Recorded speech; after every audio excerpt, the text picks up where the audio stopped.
izan. Azken etapa izango baita kronoaren kontra txirrindulariek jokatu beharko dute. Bestalde, estaduko txirrindularirik ospetsuenak ez ziren bertan aurkitzen eta ospe handiko izenik ere ez dugu topatu. Puntakoak kanpoan aurkitzen dira eta azken 3 edizitako irabazlea, Marino Lejarreta zuzen ere, Inglaterran aurkitzen zenez, Burgosko irteeran ez dugu izan. Eguerdiko 11:30 beraz abiatu zaizkigu txirrindulariak. Nazioarteko 4 talde eta estaduko guztiak bertan. 119 gizon eta gaurko lehenengo etapak 203 kilometro zituen. Txirrindularientzat 2 mendate, 56. kilometroan Zerezedakoa eta 105. Bokoskoa. Mabisa taldeko gizonak izan ditugu animatzailerik nagusienak. Lehenengoa Manolo Delgado izan da. 38. kilometroan egin du salto, baina taldekoek berehala harrapatu egin dute. Lehenengo kilometroak lasaiak izan dira oso esan behar da. Ondoren, eguneko lehenengo tarteko helmugan 43. kilometroan Joza de la Salen, Francisco Javier Quevedo izan dugu lehenengoa, bere atzetik Brian Bistrup eta Patrick Hendricks. Hoiekin batera beste 3 gizon bildu dira, Gino Monjoidonk, Rafael Lorenzana eta Harry Rosenthal. Konponketarik ez dute izan 6 gizon hauek euren artean eta berehala taldea bildu egingo da gizon hauekin. Jarraian oinako tarteko helmuga izan dute txirrindulariek euren bideko hurrengo helburua. Bertan, Francisco Javier Quevedo nagusitu da, bere atzetik Patrick Hendricks eta Jesus Ibáñez Loyo. Klas taldeko txirrindularia daukagu oraingoz beraz, tarteko helmugetako sailkapeneko liderra.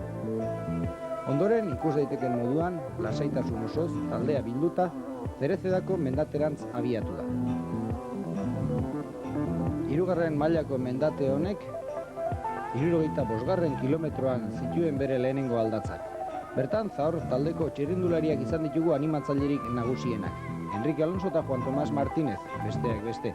Enrique Alonso, arrasatearraren helbururik nagusiena, mendiko sailkapeneko liderraren mailota jaztea da Burgosko itzuli honen amaieran, eta gaurkoan, lortu dituen puntuei esker behintzat lider bezala jarri zaigu. Bertan, Zerezedako mendatean bera izan dugu lehenengoa, 2. Laudelino Kubino eta 3. Juan Tomás Martínez. 73. kilometroan irudietan duzuen momentu hontan, Clemencio Rodas, Mabisa taldeko txirrindulariak salto egingo du. Eguneko protagonistarik nagusiena izan dugu hau, etapako irabazlearekin batera. Rodas, Toledoko txirrindulariak ez du inongo eragozpenik topatu, taldeak ez dio erantzunik eman eta berehala alde handixamar bat ireki. 77. kilometrorako hau da, bere iesaldiaren hasieratik 4 kilometro pasa eta gero, minutu eta 10 segunduko aldea ireki du. Azkenik, 85. bere errentarik nagusiena 7 minutu eta 9 segundutakoa izan da. Atzean, ikus daiteken moduan, pelotoia lasai. Lehenengo 40 kilometrotan zehar, bataz besteko abiadura oso bajua izan da. Orduko 25 kilometrotakoa hain zuzen ere.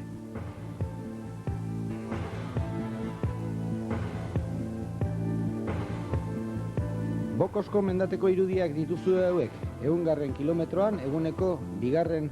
zailtasuna, 3. mailako mendatea. Bertan, Clemencio Rodas, larri eta estu igo da, ikus daiteken moduan, eta bere atzetik 6 minutu eta 27 segundu galduz, pelotoia. Pelotoiaren buruan, ikusiko duzuen moduan, Juan Carlos Martín eta Enrique Alonso izango ditugu mendate honen gailurrean. Esan bezala, 100. kilometroan.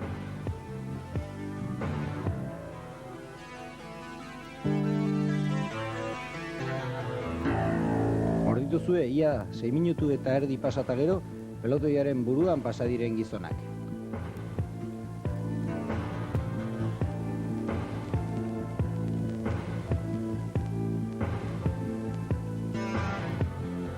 Eta gaurko laizterketaren protagonistarik nagusiena, irabazlea eta oraingoz, liderrari dagokion mailota jantzi duena, 122. kilometroan hasi da lanean, Francisco Antequera. Aurretik zijoan Clemencio Rodas harrapatu nahian salto egindu eta aldea gutxituz erritmo bizi batez hurbildu egin zaio. Antekerak bere iesaldia ia bakarrik egin duela esan behar da. Hasieran pelotoia atzean uztearen lana izan du. Ondoren, aurretik aurkitzen zen Clemencio Rodasekin bat egitea lortu duenean iesaldiko pisua berak eraman behar izan du. Eta ondoren, Rodas atzean utzi duenean, bakarrik egin behar izan dio lanari azkenean helmugan bera izan dugularik gaurko etapako protagonista.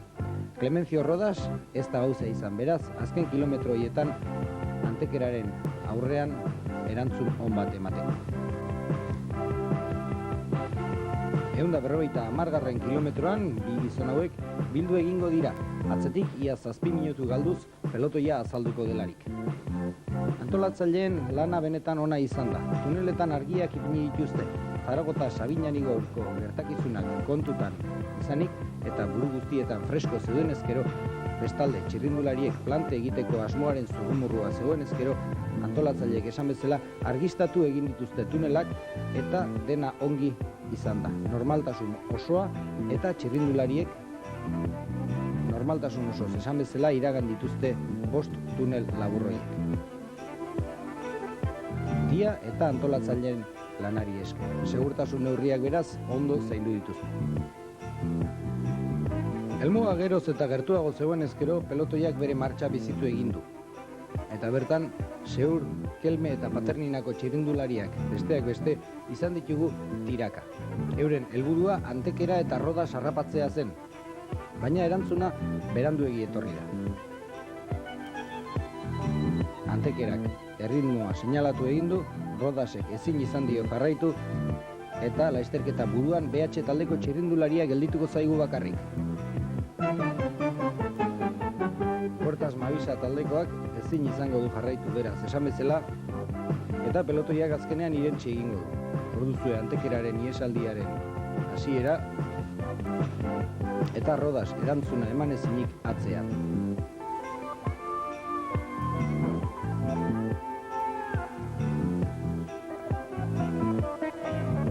Talde nagusienak azken 20 kilometro hauetan martxa bizia eraman baldin badu ere ez da nahikoa izan hori. Gizon hauen esfuertzoak ez du balio izan eta esan bezala Antekera azalduko zaigu lehenengo tokian Miranda de Ebroko helmugan. Azken kilometrotan zehar esfuertzo handia egin behar izan du, esan bezala haizeak gainera kontra egin dio, baina hala ere BH-koak lehen lortutako errentari behar den moduan eutsi dio, minutu eta 54 segunduko aldeaz helmugan azaldu zaigularik.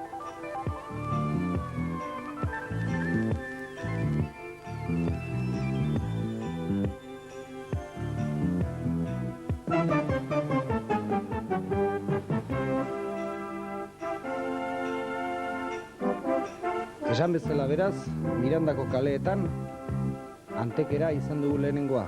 5 ordu 26 minutu eta 52 segundu erabili ditu gaurko etapako 203 kilometroak egiteko orduan.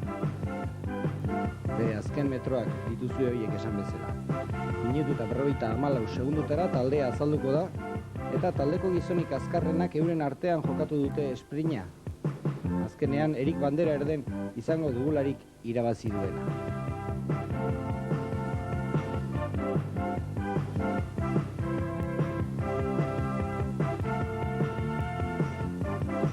Gaur, Burgosko itzuliko lehen liderra 89ko edizio hontan. Minutu eta 54 segundutara, ia 2 minututara ordituzue, pelotoiko gizonik azkarrenak Bandera erden nagusitu da, Panasonic taldearen txirrindularia izan da, beraz azkarrena. Gaurko lehenengo etapako sailkapena eta sailkapen nagusia berdinak izan ditugu. 5 ordu 26 minutu eta 52 segunduko denporaz Francisco Antekera irabazlea.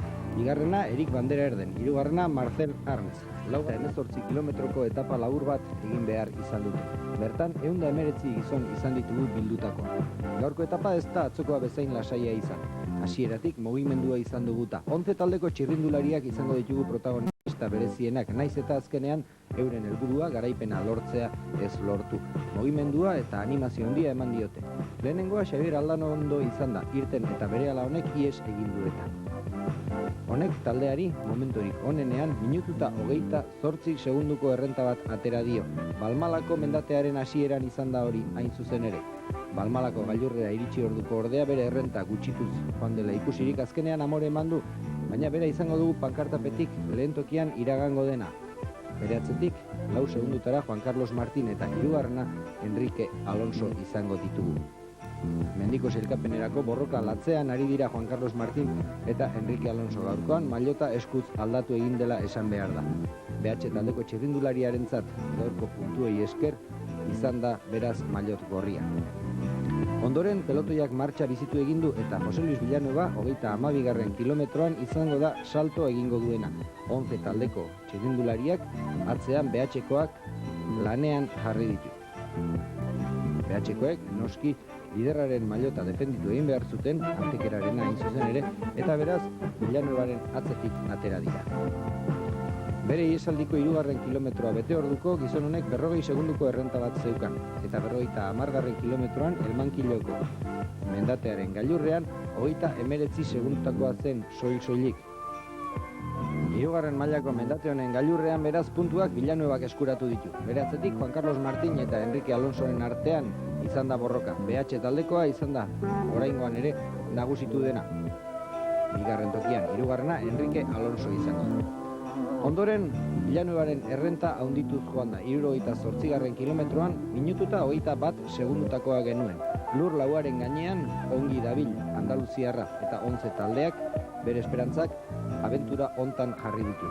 77. kilometroan, alderik nagusiena lortu du, minutu eta 47 segundutakoa zen.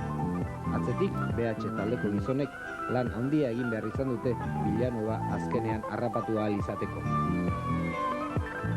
Dituzue, aurrean López Ferronen zuzendaritzapean ari den taldeko txirrindularien indarra eta esfuerzoa aurretik zijoan Villanueva harrapatzearren.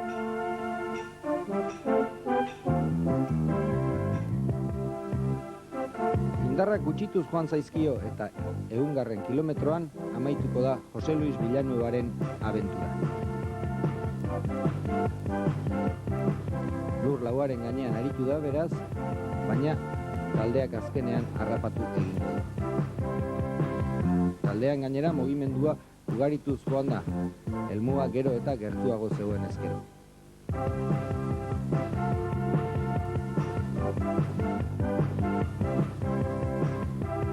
Once taldeko txirrindulariaren abentura amaitu denean, tiraldiak hasi dira pelotoiaren buruan. Horien artean, aipagarrienak Superconfes taldeko gizon batek egindakoak eta ondoren Ruben Gorospek egindakoak izango ditugu. Baina, bitartean, BH taldekoak pelotoiaren buruan erritmoa seinalatuz, esfortzorik handiena eginez eta Paco Antekeraren maillota defendatuz. Orduzue Jan Mateus, 103. kilometroan salto egin duen gizona, 22 segundutako alde nagusien bat izan du, 3 kilometro baino, besterik ez du iraun. Taldeak harrapatu egingo dueta.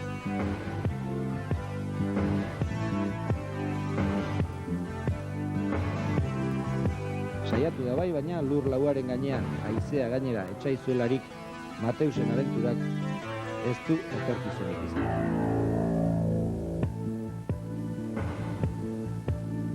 Orduzue bere iesaldiaren amaiera. Jarraian euskaldun bat izango dugu protagonista bihurtuko dena. Burgosko sarrera nahi zuzen ere Ruben Gorospek salto egin duen. Gorospe gazteak lortutako aldea ez da ez handiegi izan, baina taldearen martxa bizitzea lortu du.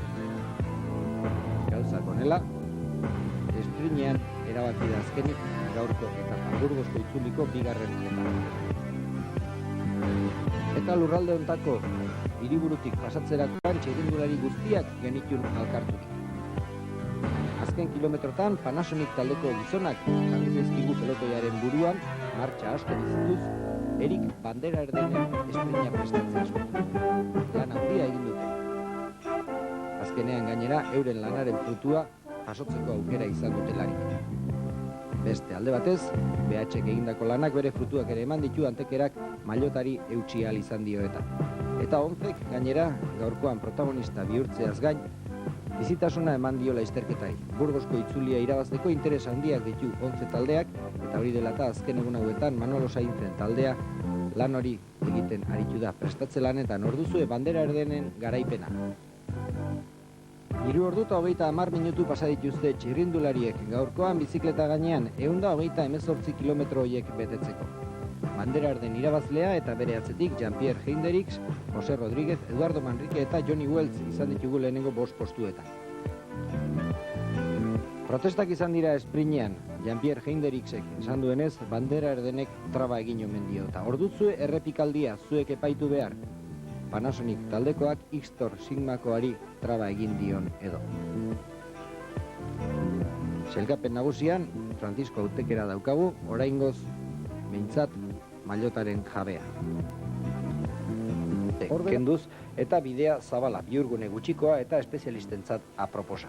Beroak gogor jodu, 35 gradu inguru izan baitira bide osoan zehar. Ibilbideko erdira arte haize apur bat izan da, baina ez du gogorregi jo. Azken 20 kilometrotan ordea, haizeak gogor jodu oso, eskuin aldetik batez ere. Azken kilometroak dudarik gabe gogorrenak izan dira gaurko etapa hontan eta erabakigarrienak era berean. Irudietan dituzuen Paternina taldeko gizonek adibidez 2 minutu eta 40 segundu galdu dituzte guztira. Sailkapen nagusian, Mujika, Arntz eta Pedrero adibidez 39, 40 eta 41 tokietan aurkitu dira gaurko etaparen ondoren. Beste batzuk ordea, ez zuten ezer galtzekorik gaurko etapan.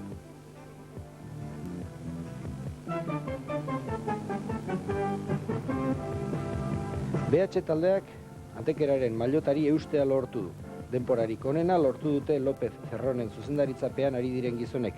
Bider dira arte, 3. denporarik onena iritsi dira, 11 taldekoek baino 2 segundu gehiago erabiliz. Azken kilometrotan ordea asko estutu behar izan dute. BH-kideek bideko azken zatian indarrak behar den moduan erabili eta gero esportzo bikain bat eginez gorakada azkar bati esker 2. tokian gelditu den Panasoniceko gizonek baino 7 segundu gutxiago erabili dituzte. López Ferronen taldeak 47 minutu 55 segunduko denporaz Burgosko itzuliko 3. etapa irabazi egin du.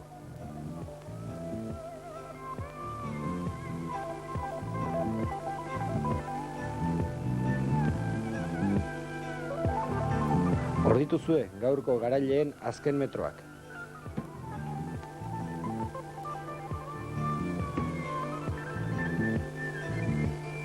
Panasonic taldearentzat 2. tokia. Hauek taldekako orlojuaren kontrako probetan espezialistak dira eta teknika bikaina dutela argi eta garbi erakutsi diete bide ertzean bildutako ikusleei.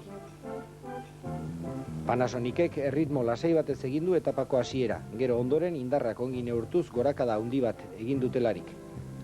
24 kilometro egin orduko 11 taldekoek baino 12 segundu gehiago zeramatzaten bizikleta gainean. Handik aurrera, erritmoa asko igo dute eta Melgar de Fernamentalera iritsi direnean etapako 2. denporarik onenaz izan da. 48 minutu eta 2 segundu. Irabazleek baino, 7 segundu gehiago beraz.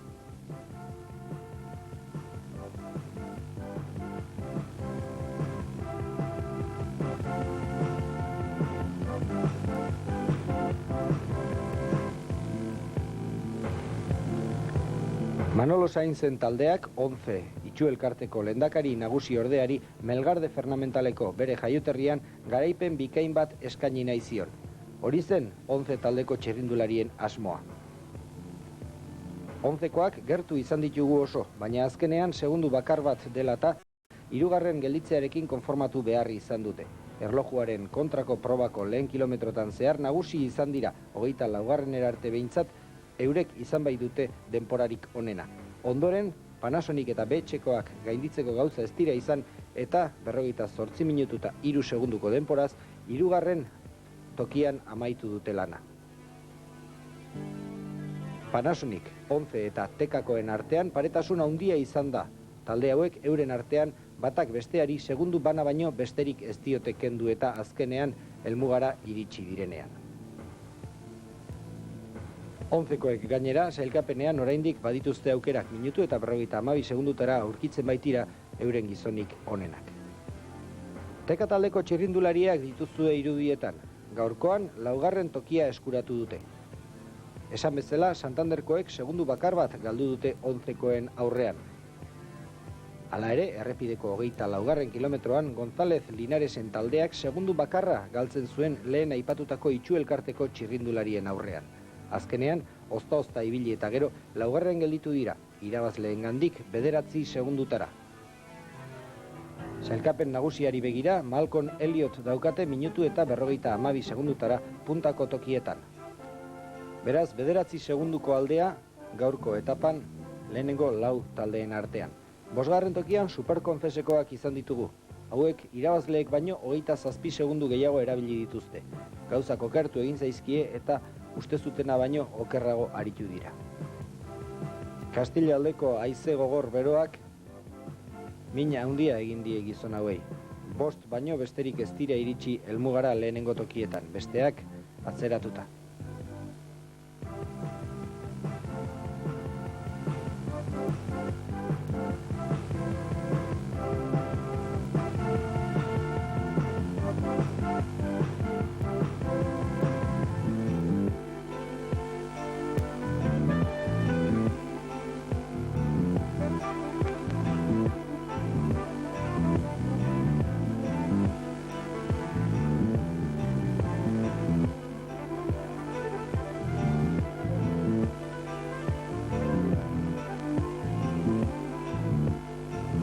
Kelme taldekoek ere ez dute gauza handiegirik egin. 6. izan dira eta irabazleengandik 58 segundutara gelditu zaizkigu. Sailkapeneko posiziorik onena 29. Juan Martínez Oliverrek daukana. Bere atzetik Gaston Recio Balboa Kol eta Bilamaio gelditu dira, guztiak batera. Denbora berdinarekin.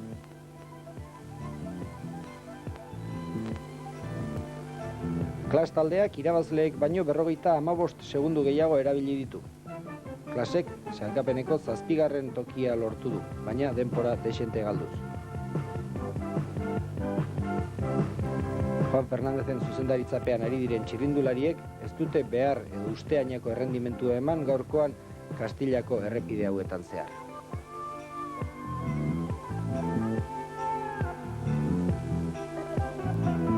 Hau izan da beraz Burgosko itzuliko 3. etapako sailkapena. BH irabazle 47 minutu eta 55 segundu. 7 segundutara Panasonic, 8 segundutara Once, 9 segundutara Teka eta 27 segundutara Superconfex. Aldaketa gutxi sailkapen nagusian Antekera lider, minutu eta 44 segundu. Hiriburutik abiatu eta Arandan amaitu den etapa honek 215 kilometro izan ditu. Ustezenaren kontra, hasieran 209 ziren eta. Txirrindulariak goizeko 11-etatik aurrera bildu zaizkigu Burgosko ingurunean, 4. etapa honi hasiera emate asmoz. Gaurkoan txirrindulariek aurrean izan duten bidea erabat laua izan da, ez dute mendaterik topatu, baina igoera eta jetxiera txiki ugari topatu dituzte euren bidean eta erritmoa apurtzeko aproposak izan dira momentu askotan. Bideak gehien bat estuak eta iesaldi politiak ikusteko aukera izan dugu gaurkoan. 11 eta 4 beraz abiatu zaizkigu gaurko etapan izan diren gizonak. Irten eta berehala mugimendua hasi da pelotoiaren buruan. Hala ere, kontrola BH taldeko gizonen eskuetan zegoen ezkero zorrotza izan da. Naiz eta gero, baten batek abenturaren bat egin nahi izan duenean aukerarik izan.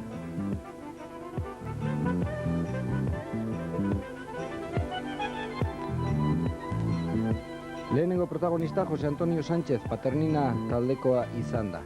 Honek pelotetik salto egin eta atzean utzi ditu beste gizonak. 3. kilometroan izan da hori. Gizon honek 23. kilometrorako 19 segundutako errenta bat zeukan, baina atzetik etorri direnak harrapatu egingo dute. Ikus daiteken moduan. Ondoren beste 3 gizon izango ditugu protagonista. Dominik Gain, Jose Pedrero eta Juan Martín Robleda. Hirukote honen atzetik beste 2 gizon aterako dira ondoren. Eta hoiekin bat egin nahian azkenean beste 3 gehiago. Amaieran 8 bat jarriko zaigularik lasterketa buruan.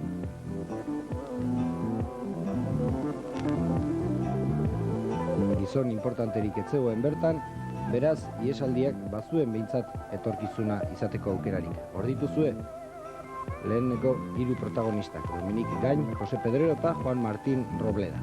Hauek minutu bateko aldea berehala irekitzea lortuko dute. Ondoren esan bezala beste 2 gizon batuko zaizkie. Rudi Wignans eta Arsenio González. 48. kilometroan hain zuzen ere. Beraz, Lasterketa buruan, 5 gizon. Atzetik, minutu eta 12 segundutara pelotoia. Pelotoitik beste 3 gizon aterako zaizkigu ondoren, aurreko 5 hauekin bat egite asmotan. Eta, azkenean, euren helburua lortu egingo dute. Andoni Balboa, Johnny Welch eta Juan Carlos Martín. Hauek 51. kilometroan pelotoiari minutu eta 39 segundu ateratzen zioten. 64. kilometroan Biladigoko tarteko helmuga. Winans lehenengoa, Welch bigarrena eta Robleda hirugarrena. Atzetik 2 minutu galduz pelotoia. 74. kilometroan Andoni Balboak bere iheskideak atzean utzi ditu eta bakarrik ekin dio abenturari. Gaurkoan, etapako protagonistarik nagusiena Andoni Balboa izan dela esan behar da.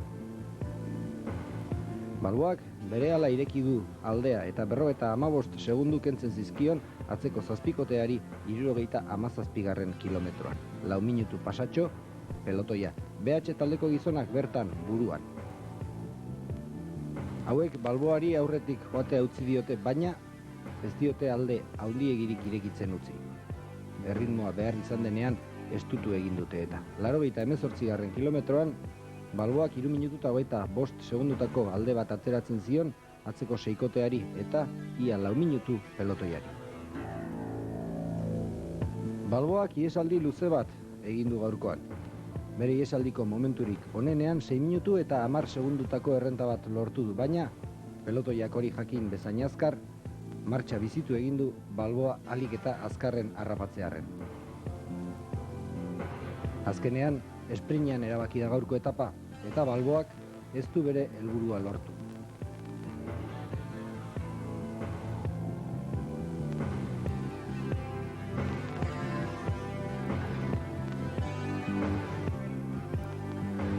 BH taldeko gizonek 103. kilometroan aurreko seikotea harrapatu egin dute. Eta beraz, lasterketa buruan Balboa eta atzean pelotoi nagusiena. Momentu horretan, 3 minutu eta erdiko errenta zeukan bizkaitarrak. 128. kilometroan 4 minutu eta 27 segundutara igo da eta Santa Maria del Campoko tarteko helmugan 4 minutu eta erdiko aldeaz azaldu da Balboa. Bere atzetik, Francisco Javier Quevedo eta Clemencio Rodas izan ditugu pankartapean lehenengo 3 tokietan.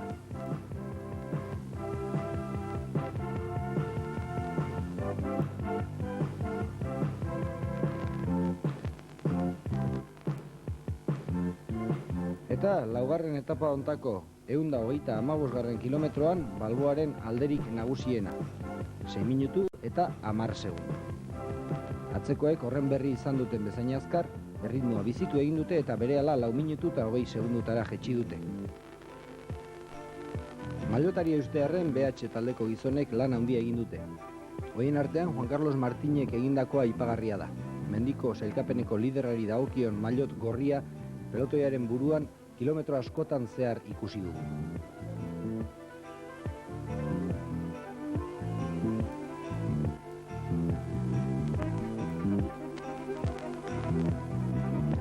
Eunda 56. kilometroan Andoni Balboaren abenturaren amaiera hasi da.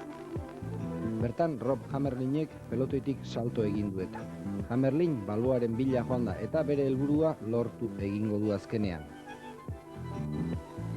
4 minutu eta 50 segundutako zulo hori estali egin du Istor Sigma taldeko txirrindulariak azkenean Balboarekin bat egitea lortuz eta biak jarriko zaizkigu lasterketaren buruan. Ordurako pelotoiak asko estutu du eta azkenik esan bezala gaurko etapa esprinean erabakiko da. 50 kilometro baino gehiago falta zitzaizkion Andoni Balboari momentu honetan eta indarrez ongi zebilen bai Kelme taldeko txirrindularia. Bere esfuertzoa ongi neurtu du, baina gauzak azkenean etzaizkio nahi bezain ongi atera. Roa de Duroko tarteko helmuga duzue irudietan, 169. kilometroan. Bertan Andoni Balboa izango du lehenengoa eta 17 segundu galduz Rob Hammerlin. Minutu eta 55 segundutara pelotoi nagusiena eta bertan buruan Antonio Provencio. Roatik irten eta berehala, Andoni Balboak amore emango du eta Rob Hammerling berarekin batu egingo da. Arandako bidean, gizon hauen errenta minutu eta 4 segundutara jetxi da.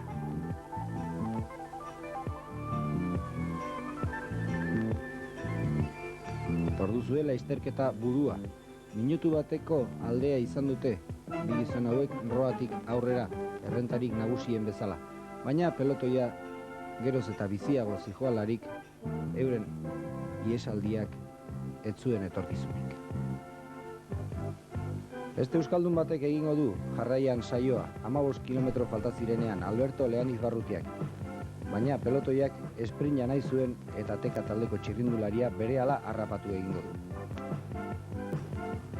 Balboa eta Hammerlingek azken 10 kilometrotako pankartapea iragan berria zuten momentuan euren ibilaldiaren amaiera izan da. Jose Mari Palazin izango dugu Mavisa taldeko txirrindularia salto egingo duena. Baina pelotoiak hau ere berehala harrapatuko du. Azkenean beraz, Arandako kaleetan esprinean erabaki da etapa. Esan bezala. Orduzue Palazinen iesaldiaren amaiera. 5 ordu 25 minutu eta 10 segundu bizikleta gainean pasata gero, Malcolm Elliot izango dugu gaurko etapako irabazlea.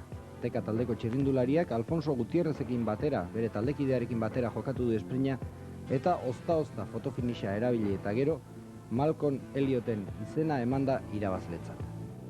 Atzetik, Juan Carlos González Salvador, Erik van der Erden eta Edwin Babcock izango ditugu. Orduzue esprina.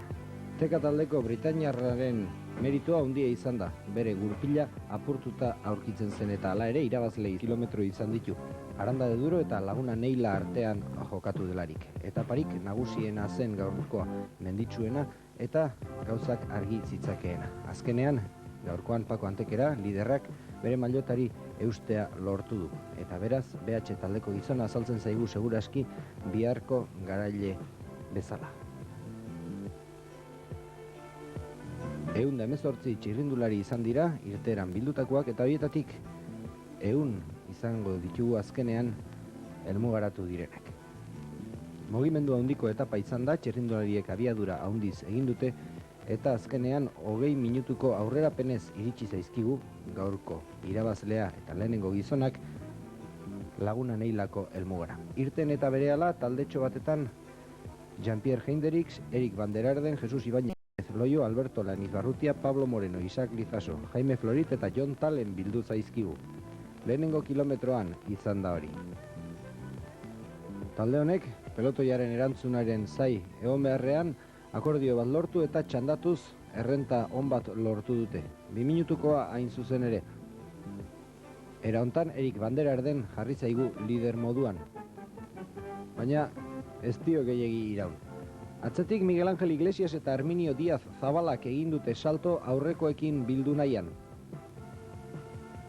Hor dituzue bi gizon hoiek azkenean euren helburua lortu egingo dute 74. kilometroan. Jon Talenek, gaurko etapako protagonista nagusienetako batek, gurpila zulatu eta metro batzuk galdu ditu, baina berehala 58. kilometroan lasterketa buruan jarri zaigu. Peñarandako tarteko helmugan bera izan dugularik lehenengoa. Bere atzetik Alberto Leaniz Barrutia eta Isaac Lizaso izango ditu. Talde hau zatitu eginda. 3 gizon izango dira aurre hartuko dutenak eta. Bertan, Jon Talen, Alberto Leaniz Barrutia eta Jean-Pierre Heinderix. Irudietan dituzuen 3 gizon hauek aurrera jo dute bakarrik. Atzekoen artean ez da konponketarik izan eta Leaniz Barrutia, Talen eta Heinderix ongi konpondu dira kilometro batzutan zehar behin-behin. 81. kilometroan izan dute txirrindulariek gaurko etapako hurrengo helburua. Baina horra iritsi orduko Jon Talenek bere ieskideak atzean utzi ditu. Huerta del Reiko tarteko helmugan Talen izan dugu lehenengoa, Heinderix bigarrena eta Leaniz Barrutia 3. Eta berehala txirrindulariek eguneko lehenengo mendateari ekin diote. 3. mailako El Cerro izenekoa. Momentu horretan, Jon Talenek 6 minutu eta 33 segundu ateratzen zion pelotoiaren buruari. Talen izan dugu igoera hontako protagonista. laurogeita 9. kilometroan aurkitzen zen pankartape horretan bere izango baita lehenengo tokian iragango dena 54 segundutara Jean-Pierre Hendrix eta minutu eta 17 segundu galduz bere atzetik Alberto Leaniz Barrutia. Eguneko lehenengo mendatea. Panasonic taldeko txirrindulariak izan ditugu gaurko lasterketan protagonista. Bizitasun eta martxa handia eman diote eta. Orduzue, Istor Sigmakoa Jean-Pierre Hendrix, 54 segundu galduz, Eltzerroko gailurrean, eta minutu eta 17 segundutara Alberto Leaniz Barrutia. Atzetik ia 4 minutu galduz, gaurko lehen iesaldi hau hasi duten gizonak. 12 kilometro gehiago egingo dituzte pelotoiaren aurretik, baina talde nagusienak harrapatu egingo ditu azkenean. Jon Talenek bakarrik ekin dio lanari, eguneko hurrengo mendatea berak puntan harrapatu nahian Elkargaderoko izenekoa bigarren mailakoa 130 kilometroan aurkitzen zena. Baina tarte hortan 4 gizon bilduko dira bere atzean harrapatu nahian Eduardo Txozas, Jose Pedrero, Alberto Leaniz Barrutia eta Jean-Pierre Hendrix. Laukote honek ez du bere helburua lortu ez baitu Jon Talen harrapatuko. Talenek Elkargaderoko igoera 2 minutu eta 18 segundutako errenta batez hasi du. Atzetik aipatutako gizonak eta ia 4 minutu galduz pelotoi nagusiena.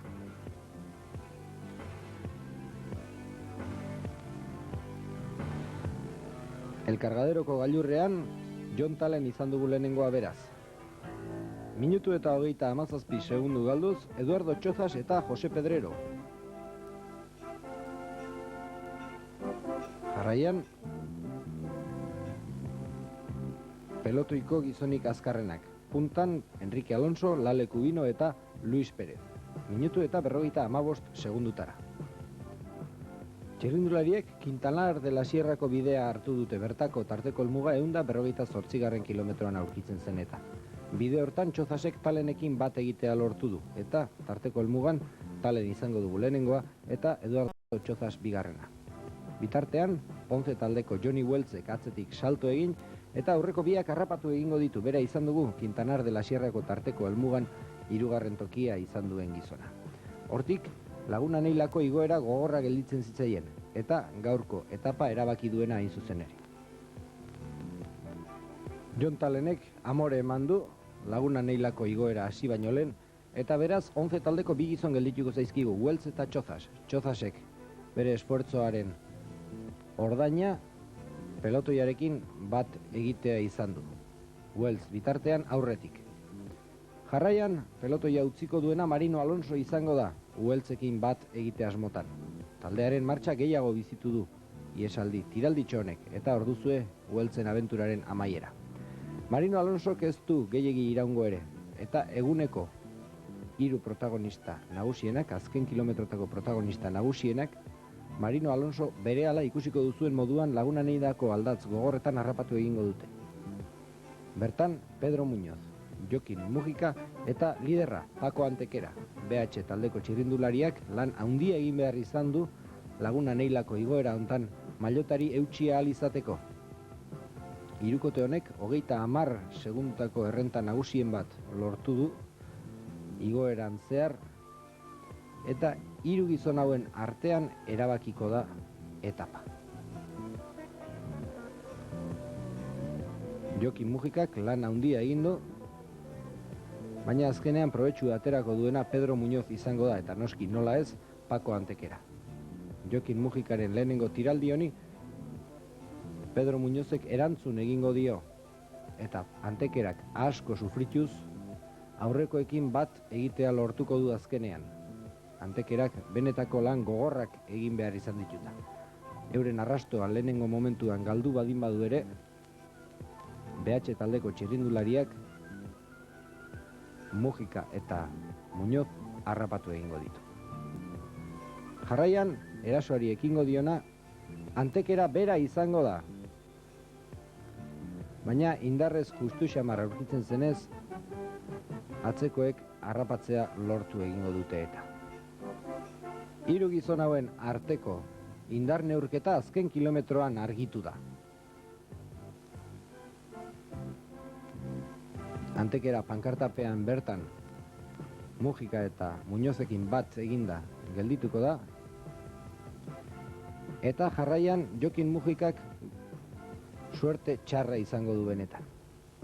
Ikusiko duzuen moduan, Pedro Muñozek erasoari ekin dion momentuan bertan, Mujikak arazoak izan ditu, eta 11 taldekoari erantzuteko gauza ez da izango. Hor momentua. Azkenik, itsasondokoa gaurko etapan 3. tokian geldituko da.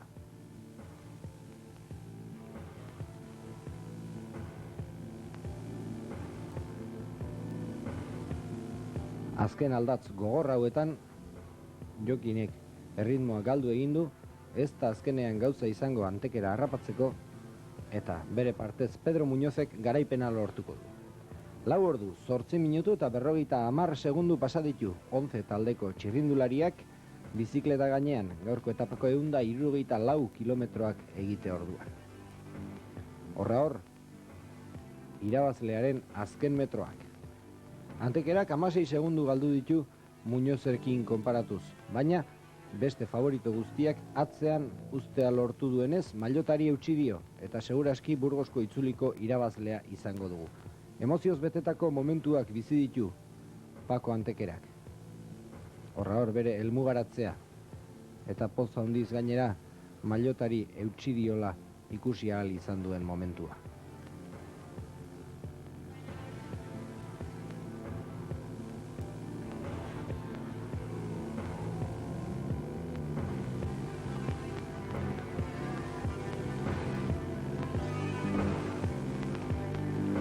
Hor ba, gaurko etapako